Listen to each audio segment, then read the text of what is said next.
Since 1937, Nick Alexander has been selling newspapers and magazines on this corner at 4th and East Hennepin in Minneapolis. But the newsstand adjoins this building owned by Nick's brother, Ferris Alexander, listed on Minneapolis Vice records as the owner of several adult movie theaters and bookstores.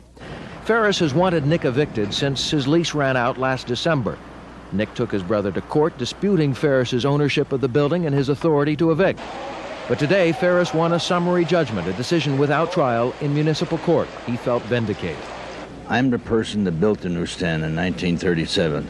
I'm the person that got the St. Anthony Lodge number 40 to grant us the lease. Nick Alexander never had nothing to do with it. And I'm the person that gave a living to Nick Alexander and his brother Edward Alexander. Otherwise, they'd have to probably be, get a job as a truck driver. Nick Alexander does not need the money from the newsstand. In fact, for several years, he's been working for free, turning it over to his nephew, Paul. This was for my nephew. He mostly, see Paul back there? That was for him. That's what I feel bad about. Because he's a young man and he needs all the money he can get. And the reason I think Ferris did this, I think he takes pleasure in ruining people's lives. He doesn't need this newsstand like I need a third hand. I think he enjoys it. And I'm just sorry for him now. He has to ruin people. I don't know. Nick Alexander's attorney is considering an appeal. He might take the case over to district court on the question of ownership. But with Judge Hart's decision today, it appears that Nick Alexander's 49 years at the newsstand and nephew Paul's involvement are at an end.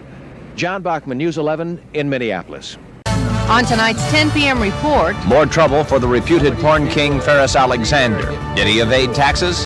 authorities continued their investigation of reputed porn king Ferris Alexander. Yesterday, they raided 23 suspected pornography outlets. Today, that evidence led the IRS to search Alexander's safe deposit boxes at 5 Twin City banks and 1 bank in Duluth.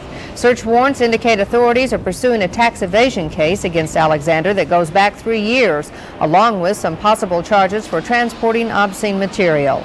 No charges have been filed, no arrests have been made, but the evidence will eventually be presented to a grand jury. Federal agents searched 20 of Alexander's safe deposit boxes in the Twin Cities and Duluth. The operation resulted from information obtained in yesterday's strike against 23 adult entertainment businesses, including some in outstate areas. Authorities say Alexander owns most of those stores.